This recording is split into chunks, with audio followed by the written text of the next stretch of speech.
आज की रेसिपी सेहतमंद और टेस्टी होने के साथ साथ इसे बनाना भी आसान है। तो चलिए देखते हैं कैसे बनती है बिहार की फेमस चना घुगनी।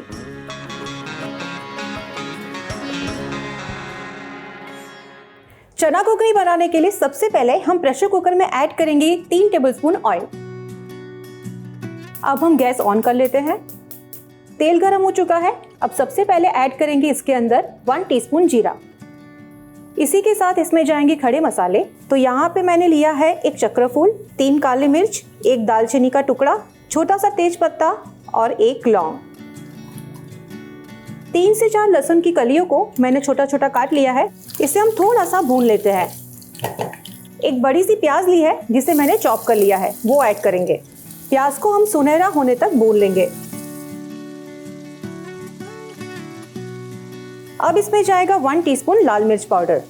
साथ ही में ऐड करेंगे 1 टीस्पून धनिया पाउडर, 1 टीस्पून चना मसाला पाउडर, जिससे इसका टेस्ट बहुत ही ज्यादा अच्छा आएगा। 1 टीस्पून कसूरी मेथी। ये टोटली ऑप्शनल है, आप इसे स्किप भी कर सकते हैं। प्याज को मसाले के साथ बहुत ही अच्छे से भून लेंगे। अब इसमें जाएगा एक बारीक कटा हुआ टमाटर। अब इसमें हम थोड़ा सा धनिया ऐड करेंगे।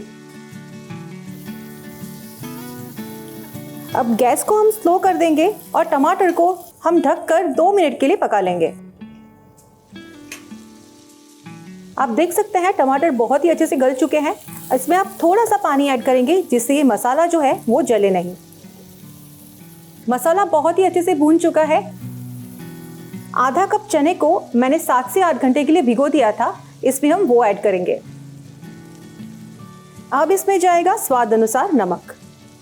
चने को मसाले के साथ 3 से 4 मिनट तक पका लेंगे ताकि मसाला जो है वो चने के साथ अच्छे से ब्लेंड हो जाए, जिससे चने का फ्लेवर और भी ज्यादा अच्छा आएगा।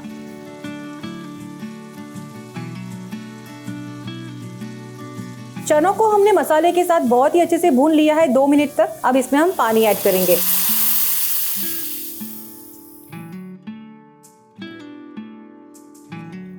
चनों को अच्छे से मिक्स कर लिया है। पानी ऐड करने के बाद पानी में एक उबाल आ चुका है। अब हम कुकर को बंद करेंगे और 5 से 6 विसल आने तक पकाएंगे।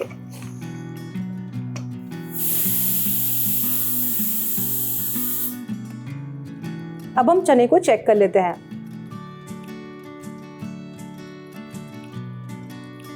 चने बहुत ही अच्छे से पक चुके हैं। अब हम इसे सर्व कर लेंगे।